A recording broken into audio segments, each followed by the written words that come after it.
Hello बच्चों, चलिए आज हम लोग पढ़ते हैं एक क्लास 9 में हम लोग फिजिक्स में पढ़े थे second chapter force and laws of motion. उसमें थर्ड लॉज ऑफ मोशन देखे थे। उसमें हम लोग को कंजर्वेशन ऑफ मोमेंटम बचा हुआ था।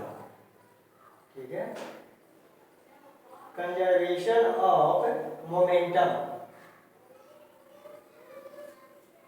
Conservation of momentum. इसके पहले वाले वीडियो में हम लोग क्या देखे थे कि थर्ड लॉ ऑफ मोशन क्या होता है, उसका एप्लीकेशन क्या है, वहाँ मतलब कहाँ वो अप्लाई होता है और उसके लिए मतलब क्या कंडीशन होना चाहिए, ये सब हम लोग देखे थे पिछले वीडियो में। इसमें देखेंगे हम लोग conservation of momentum. Conservation of momentum कहने का मतलब ये होता है कि कंजर्वेशन ऑफ मोमेंटम यानी momentum neither be created nor be destroyed. Momentum neither be created nor be destroyed यानी कि सर मोमेंटम क्या होता है, तो मोमेंटम हम बताए थे P इक्वल टू mv यानी कि product of mass and velocity. Product of mass and velocity को हम लोग कहते हैं मोमेंटम। मोमेंटम को हम लोग डिनोट करते हैं P से, मास को m से और वेलोसिटी को v से। अब कहता है टोटल मोमेंटम यानी कि total momentum before collision equal to total momentum before collision equal to after collision यानी टोटल मोमेंटम आफ्टर कोलिजन। ये कोलिजन क्या यानी टकराना। ठीक है, तो अगर हम दो को मोमेंटम का बात करते हैं तो देखिए हम लोग यहाँ एक डायग्राम बनाते हैं। Momentum neither be created nor be destroyed. मान लेते हैं कि एक छोटा सा यहाँ पे कार है। ठीक है, छोटा सा यहाँ कार है जिसका मास है, चलिए क्या मान लेते हैं, m1 मान लेते हैं। ठीक है, और वेलोसिटी मान लेते हैं u1। एक यहाँ पे ट्रक है। ठीक है, यहाँ क्या है, ट्रक है, इसका वेलोसिटी मान लेते हैं u2, u1 एंड u2 मान लेते हैं। अच्छा ये फर्स्ट में तो इसको मान लेते हैं u1 और इसको मान लेते हैं u2। इसका मास मान लेते हैं m1 एंड इसका मास m2 मान लेते हैं। कहता है कि ये कार आगे आगे जा रहा है, पीछे से ट्रक आके ठोक दिया, पीछे से ट्रक आके ठोक दिया, तो ये जो कार है वो छितर गया। कहने का मतलब कि बिखर गया या फिर कोलाइड कर गया। तो ये दोनों आकर यहाँ पे आकर दोनों टकरा गए यानी कि सर ये है ट्रक,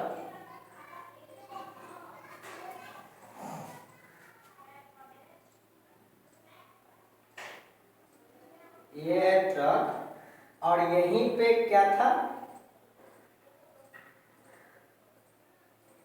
कार। ये दोनों पे यहाँ पे क्या हो गया, दोनों का कोलिजन हो गया। तो दोनों का कोलिजन हो गया तो यहाँ इसका टोटल मोमेंटम यानी कि इसका यहाँ before collision, before collision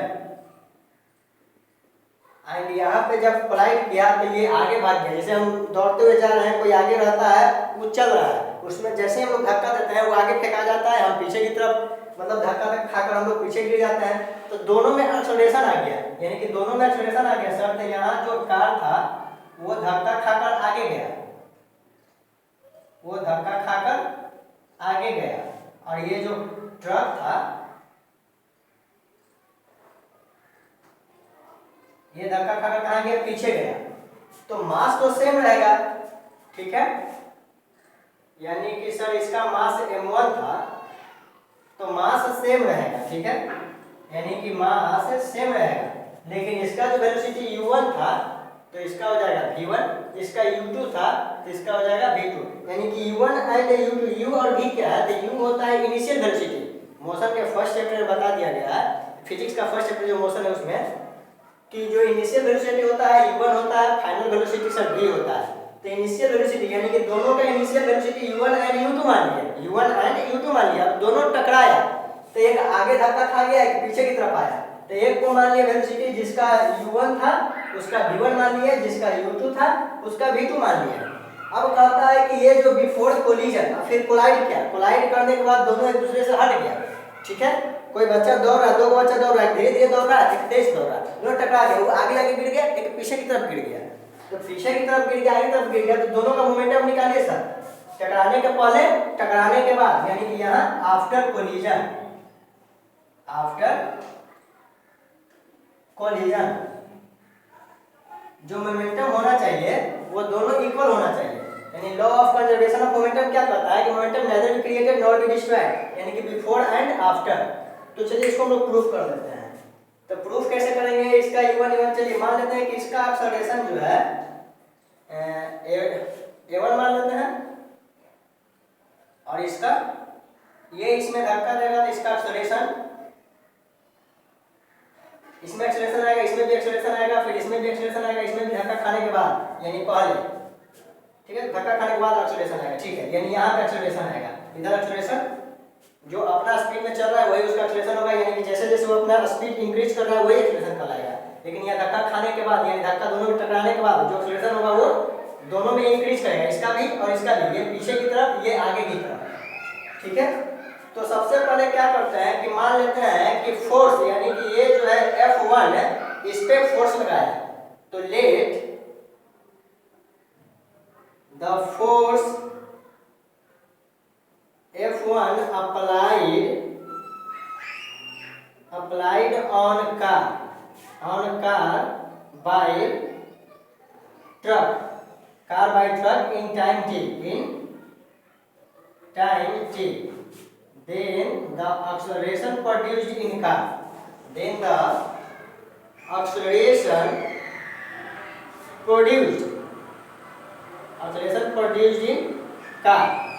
car में कितना एक्सेलरेशन आया, तो इसका सर एक्सेलरेशन A1 तो इसका A2, यानी कि A2 इक्वल टू क्या हो जाएगा, तो इसका एक्सेलरेशन क्या होता है, तो सर एक्सेलरेशन निकालना है तो v minus you by T, यानी कि v minus you by T, इसका जो वेलोसिटी था सर कितना था, तो इसका वेलोसिटी कार का u2 था, अब कितना हो गया यहाँ पे v2 हो गया, यानी कि u1 किस में कन्वर्ट कर गया, v2 कर गया, यानी v2 माइनस u2 करेंगे, ठीक है। क्या करेंगे, तो बड़ा में से छोटा घटाएंगे, तो इसका u1 था, इसका u2 था, अब सर उसमें ना चेंज हुआ, यानी बड़ा ये था छोटा ये, यानी कि सर v2 माइनस u2, और कुछ टाइम लगा होगा, देखिए फिर से ये जैसे इसमें धक्का मारा तो ये आगे बढ़ गया, इसका जो u2 था वेलोसिटी, यानी कि इसका इनिशियल वेलोसिटी u2 था, जो किस में कन्वर्ट कर गया v2 में, तो फाइनल कितना होगा, तो 12 में से छोटा घटाएंगे, v2 माइनस u2, और कुछ टाइम लगा होगा, इन टाइम t, यानी a2 बराबर आया इतना।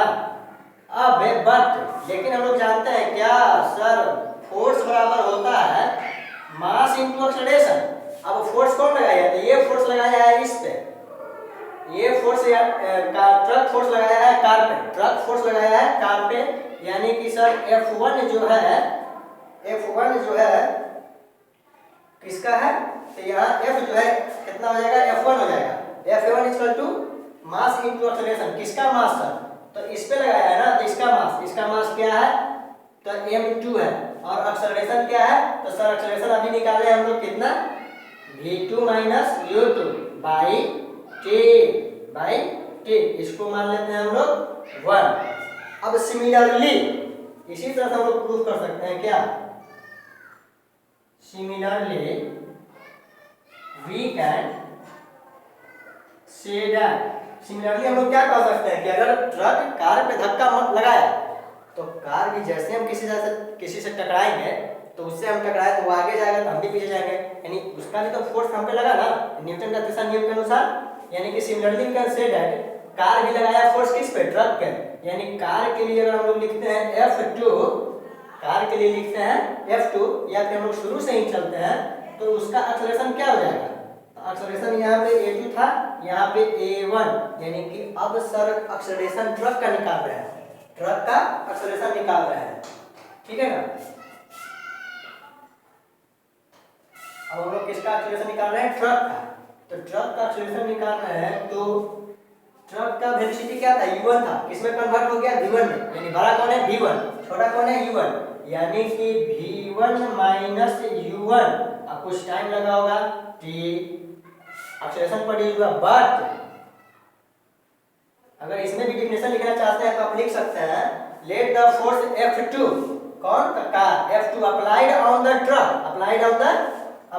On truck by car in time t, यानी कि जहां जहां ट्रक है वहां कार, जहां कार है वहां ट्रक, F1 की जगह F2 कर दीजिए, हो जाएगा, ठीक है। बट क्या कहता है कि फोर्स बराबर क्या होता है, तो मास इनटू एक्सेलरेशन, तो किसका फोर्स का बात हो रहा है, तो इस बार कार लगा दिया किसने, अपोजिट, यानी कि न्यूटन के थर्ड लॉ के अनुसार, यानी कि किसका बात हो रहा है, कार का F2,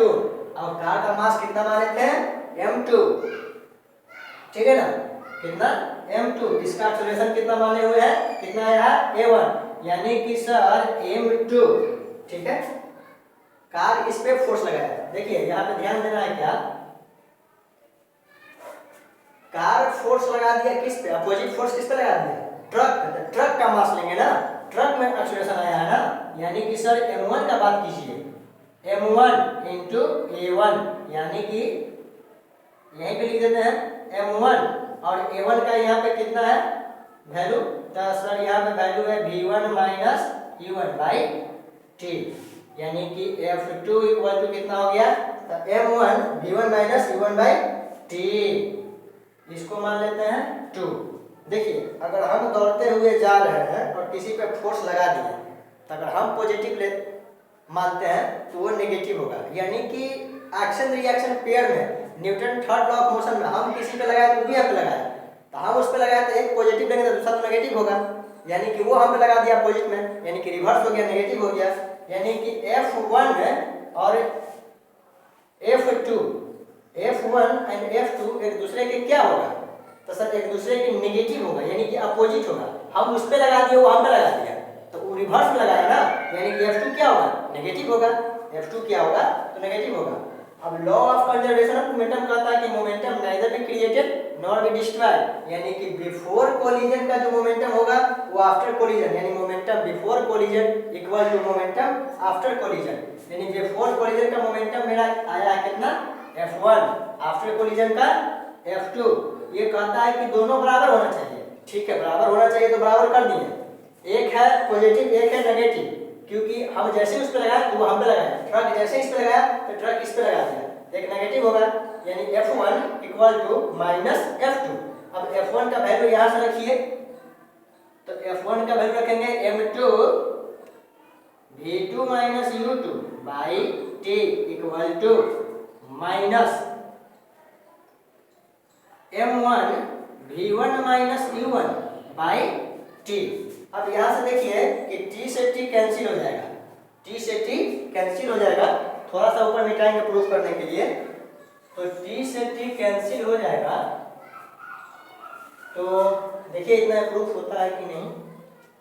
तो m2 v2 यहाँ पे क्या हो जाएगा, मल्टीप्लाई करेंगे तो m2 v2 minus m2 u2 equal to यहाँ माइनस m1 v1, अब माइनस को माइनस से करेंगे तो प्लस हो जाएगा, यानी प्लस m1 u1, देखिए माइनस वाले को इधर लाते हैं तो प्लस हो जाएगा, प्लस वाले को उधर ले जाएंगे तो सॉरी माइनस वाले को उधर ले जाएंगे तो प्लस हो जाएगा, यानी ये माइनस को इधर लाइए प्लस और ये माइनस को उधर ले जाइए प्लस, यानी कि सर यहाँ पे सबसे पहले इसको इधर लाइए, तो m1 v1 प्लस में plus m2 v2 equal to, इसको इधर लाइए तो यहाँ पे क्या है m1 u1, और यहाँ पे क्या हो जाएगा आएगा तो माइनस है तो प्लस हो जाएगा m2 u2। अब यहाँ पे देखिए before collision and after collision m1 u1 plus m2 u2 equal to क्या हो गया m1 v1 plus m2 v2। यहाँ पे देखिए ध्यान से, यही तो सर प्रूफ करना था, इनिशियल था ये फाइनल था, ये था इनिशियल ये था फाइनल, यानी कि इसको अरेंज करके आप लिख सकते हो, इनिशियल वाले को आगे लाइए प्लस में है कोई दिक्कत नहीं, आगे किसी उसको आप लिख सकते हैं, मतलब कि sir m1 u1 plus m2 u2 before collision, after collision m1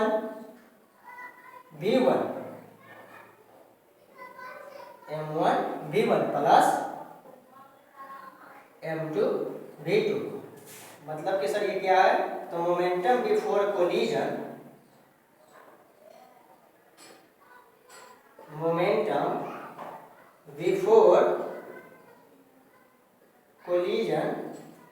equal to ये क्या है momentum after collision, momentum after collision. यही तो प्रूफ करना था मोमेंटम में कि दो को कोई बॉडी है, हम दौड़ रहे हैं, आगे कोई और दौड़ रहा है, या फिर मेरे पीछे कोई दौड़ते हुए आया, हम चल रहे हैं, हमको हमें धक्का मार दिया, हम आगे गिर गए, तब ऐसा कुछ थोड़ी ना तो उसका स्पीड बढ़ गया, उसका भी स्पीड घट गया, वो पीछे की तरफ धक्का खाया, यानी कि उसमें क्या हो गया, रिपल्सन हुआ। रिपल्सन यानी चार्ज वाला नहीं, न्यूटन का third law, action reaction pair. हम किसी में धक्का देंगे तो वो भी हम पे फोर्स लगाएगा। तो न्यूटन के थर्ड लॉ के अनुसार क्या होगा, according to third law of motion, according to third laws of motion, Newton का थर्ड लॉ ऑफ मोशन क्या होगा कि F1 and F1 equal to F2 minus F2। हम किसी पे फोर्स लगाए तो वो भी हम पे फोर्स लगाएगा। ट्रक मारा कार को तो कार भी इस पे फोर्स लगाया, कम ही फोर्स लगाया लेकिन फोर्स लगाया ना, तो इसका टोटल मोमेंटम पहले और टोटल मोमेंटम बाद में दोनों इक्वल होना चाहिए, लेकिन एक पॉजिटिव एक नेगेटिव, क्योंकि एक रिवर्स में फोर्स लगा रहा है, अपोजिट फोर्स लगा रहा है, ठीक है ना। तो F1 equal to minus F2, law of according to third law of motion. अब कंजर्वेशन ऑफ मोमेंटम क्या होता है, तो इनिशियल मोमेंटम बराबर फाइनल मोमेंटम। यही प्रूफ करना था m1 u1 plus m2 u2, यानी कि sir initial momentum m1 v1 plus m2 v2 final momentum दोनों बराबर होना चाहिए, जो कि दोनों बराबर हो चुका है, प्रूफ हो चुका है, ठीक है। तो लास्ट टॉपिक हम लोग का बचा हुआ था सेकंड चैप्टर का, first and law of motion में conservation of momentum. Conservation of momentum यानी momentum before collision equal to momentum after, total momentum before collision equal to total momentum after collision. ये प्रूफ करना था, जो कि हो गया, काफी इंपॉर्टेंट है, एग्जाम में भी आता है, तो इसको आप लोग रिवाइज कीजिएगा, देखिएगा। और फिर हम लोग देखते हैं नेक्स्ट चैप्टर जो है थर्ड चैप्टर ग्रेविटेशन। तो ग्रेविटेशन चैप्टर हम लोग नेक्स्ट वीडियो में देखेंगे। और एनसीईआरटी क्वेश्चन नेक्स्ट वीडियो में ऐसा करते हैं कि न्यूमेरिकल हम लोग देखते हैं, न्यूमेरिकल बनाते हैं हम लोग एनसीईआरटी, और जो भी है